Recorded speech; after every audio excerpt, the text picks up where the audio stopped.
Good evening and welcome to this new episode of Travels with a Curator. I am Xavier Salomon. I am the Peter Jay Sharp Chief Curator at the Frick Collection in New York. Today I would like to travel in the footsteps of this great masterpiece at the Frick Collection, The Temptation of Christ on the Mountain by Duccio di Buoninsegna. This is one of the wonderful gold grounds that were acquired after Frick's death, mostly by his daughter, Helen Clay Frick. This, in particular, was acquired by the museum in 1927. So in that period between the death of Frick in 1919 and the opening of the museum to the public in 1935, when the collection was still growing very much under the impetus of Helen Clay Frick. This work is a great work by a Sienese master, Duccio di Buoninsegna, who lived in the 13th century and was active in Siena. He was born probably around 1255. He died around 1318, 1319. And we know that in 1308, he is commissioned his most important work, which is the high altar, the altarpiece for the high altar of the Cathedral of Siena. When you look at this painting at the Frick, it shows the gospel event of the Temptation of Christ. You think of it very much as a self-contained work. But you have to realize that this was actually part of a much bigger work, and it was part of this high altar for the Cathedral of Siena, which was known as the Maestà, because what happens in the painting is at its center, the Virgin and Child sit in majesty, in Maestà. And so the short name, the nickname for this work is La Maestà. This was completed by Duccio in June of 1312, and on the 9th of June of that year, we know that the altarpiece was solemnly processed through the city with great crowds and brought onto the whole altar of the Cathedral of Siena. Here you see a reconstruction of it. What happened is the altarpiece was in place until the 18th century, until 1711, and then it was taken away and dismantled, and parts of the predella, especially the bottom part, the base of this altarpiece, were dispersed in the 19th century, which is how the Frick was able to acquire a piece from this in 1927. Now, the front of the Maestà shows the Virgin and Christ surrounded by saints, and at the bottom you see scenes from the early life of Christ, from the Annunciation to the scene of Christ among the doctors. On the back of the altar, and you have to imagine this as a huge freestanding structure that would have sat on the high altar and could have been seen in the round, both sides. On the back, you see a series of events of the life, the miracles, the passion of Christ. And at the bottom, as part of the predella, you see, third scene from the left, our own scene of the Temptation of Christ. So this you have to imagine as part of a much bigger ensemble. It must have looked spectacular when on the high altar of the Cathedral of Siena. And here is the nave of this beautiful cathedral, one of the most beautiful cathedrals in Italy. And of course, today, we could travel to Siena, to this most marvelous hilltop town in Tuscany, but we're actually going to keep Siena for another travel connected to another object at the Frick. And today, I would like instead to focus on something else. And let's start by thinking about what exactly is shown in this painting. Now, the event comes from the Gospel of Matthew, and it immediately follows the baptism of Christ. So soon after Christ is baptized, he is brought, he goes into the desert, he fasts there for 40 days, and then he is tempted by Satan 3 times. And I will read the passage out for the Gospel so you understand what is being shown here. Then was Jesus led up of the Spirit into the wilderness to be tempted by the devil. And when he had fasted 40 days and 40 nights, he was afterward and hungered. And when the tempter came to him, he said, "If thou be the Son of God, command that these stones be made bread." But he answered and said, "It is written, man shall not live by bread alone, but by every word that proceedeth out of the mouth of God." Then the devil taketh him up into the holy city, and setteth him up on a pinnacle of the temple, and saith unto him, "If thou be the Son of God, cast thyself down, for it is written, he shall give his angels charge concerning thee, and in their hands they shall bear thee up, lest at any time thou dash thy foot against a stone." Jesus said unto him, "It is written again, thou shalt not tempt the Lord thy God." Again, the devil taketh him up into an exceeding high mountain, and showeth him all the kingdoms of the world and the glory of them. and saith unto him, all these things will I give thee, if thou wilt fall down and worship me. Then saith Jesus unto him, get thee hence, Satan, for it is written, thou shalt worship the Lord thy God, and him only shalt thou serve. Then the devil leaveth him, and behold, angels came and ministered unto him. So this is exactly what you see here. Imagine, so Christ has been fasting for 40 days. He is first tempted. The devil suggests he turns stones into bread because he's hungry. He refuses to do that. He's then brought to the highest pinnacle of the Temple of Jerusalem, the Temple of Solomon. And he's asked to throw himself down so that angels can save him and he can show his power. And again, Jesus refuses to do so. Finally, and this is the scene you see in the Duccio painting, he's brought up on top of a mountain and shown all the kingdoms of the earth. And the devil tempts him with taking possession of that and ruling that. And of course, Jesus casts the devil away, and then angels appear and bring him food. You see Christ here in the moment where he is sending Satan away. But there is this wonderful detail, I love this in this painting, of all these little sort of toy towns that Duccio is depicting to show the kingdoms of the earth. And this idea, of course, Christ is sitting on a little hill. It's not really a mountain, and he's so huge and compared to the cities. But this is a really typical 13th century way of depicting a miraculous event like this. Duccio, we now know, also added the two angels to the right later on, and these are an afterthought in the painting, but clearly they imply that idea that then angels arrive and tend to Christ. So these are two slightly different moments in the same story. So as we're not traveling to Siena today, I would instead like to travel to the Holy Land, and specifically to an area in Palestine in the West Bank, which is the site where this event took place. We're very close to the Dead Sea, just south of the town we're looking at.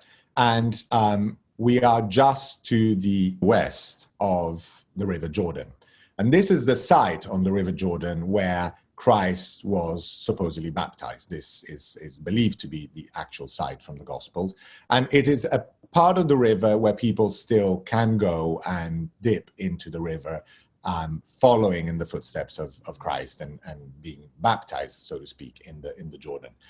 What I love is the fact that that thin wood line that divides these two parts, and in fact, the side of the River Jordan is actually currently in a military base, which is open to the public because of the sacred side of the spot.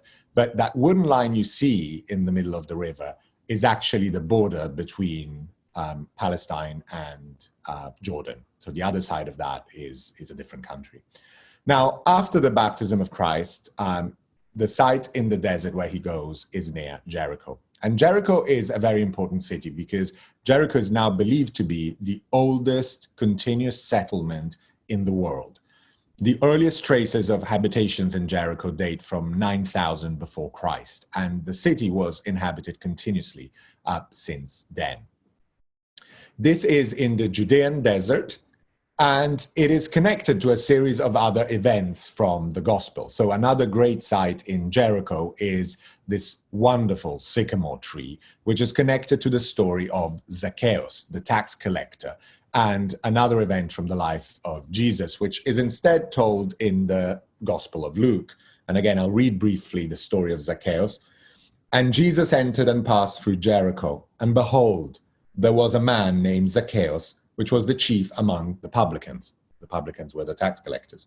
And he was rich. And he thought to see Jesus, who he was, and could not for the press, because he was of little stature. And he ran before and climbed up into a sycamore tree to see him, for he was to pass that way. And when Jesus came to the place, he looked up and saw him, and said unto him, Zacchaeus, make haste, and come down, for today I must abide at thy house. So I love the idea of this tax collector who's so short, he can't see Jesus because of the crowd, and climbs on this very tree. And Jesus points him out and decides to go and eat at his house. And of course, Zacchaeus then converts to Christianity and gives his money away to the poor.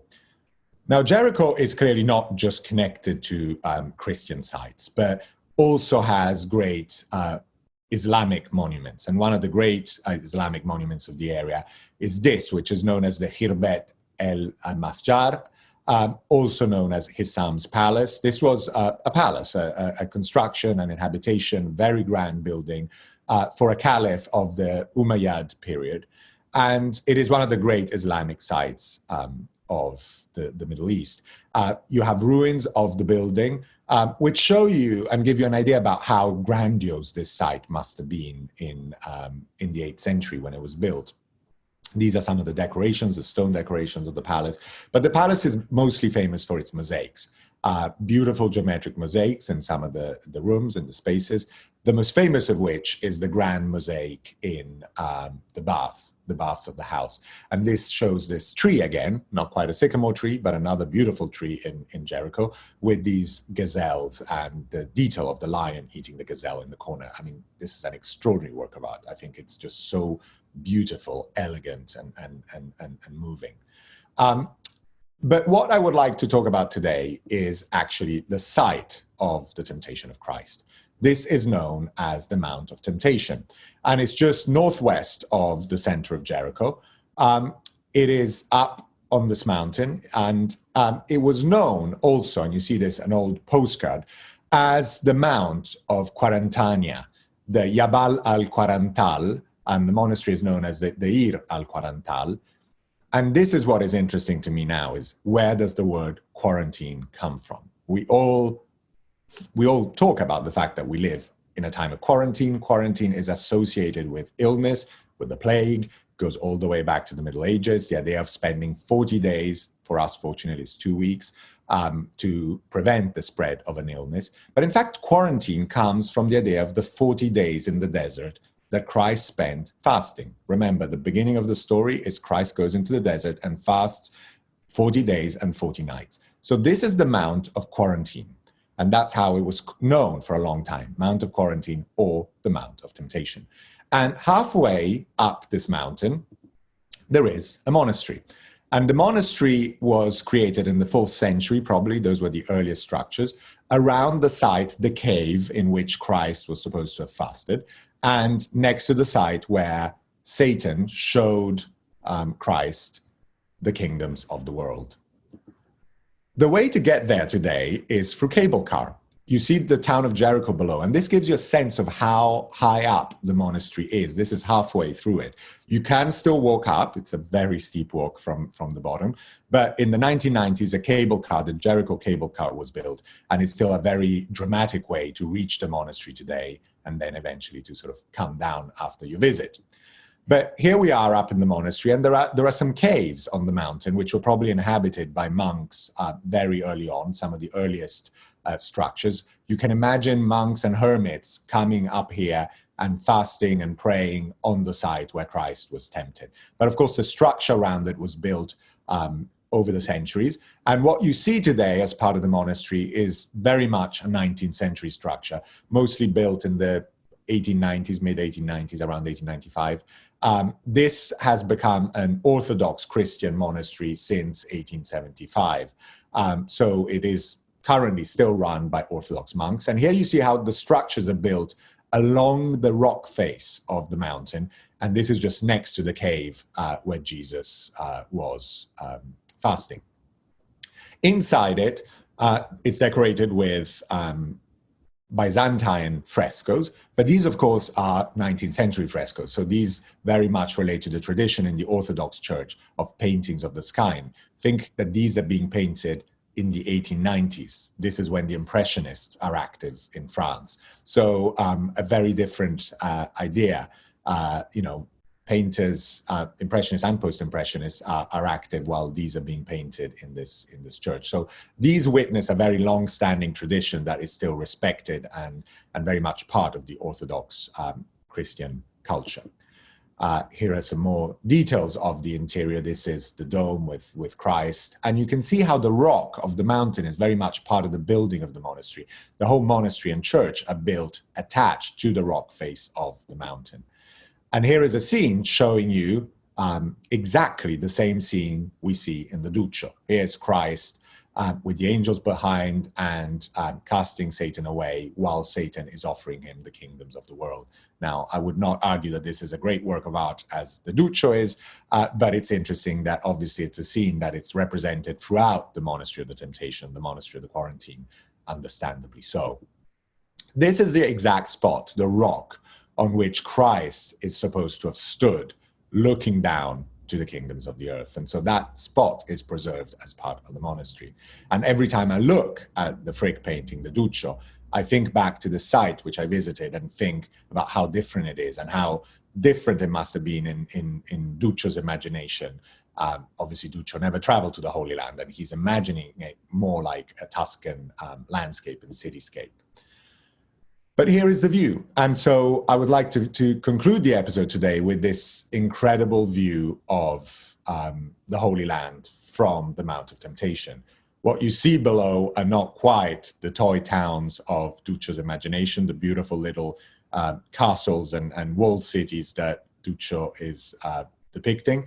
But you see, of course, sprawling Jericho today and all the way down into the desert and to the Dead Sea, which is to the right of this image. You don't quite see it in this image. But it gives you an idea about how incredible the view from this site is. So I thought today we would travel here because it's actually rare that there are sites in paintings at the Frick that are sites that are recognizable, that are sites that can be visited. And I think this is one of the biblical sites, the gospel sites, that is still available and people can go to the place where this supposedly took place. I love the difference with the way with which Duccio is painting it, but I also love the idea that this is the origins of quarantine. And so we are on Mount Quarantine, we are on the site where this idea of 40 days and 40 nights first started, and the biblical implications and connections with that. So with this, I hope that I've managed to make you think of something else during your quarantine, make you travel somewhere far away from your apartment, and very much look forward to seeing you all next week for another episode of Travels with a Curator.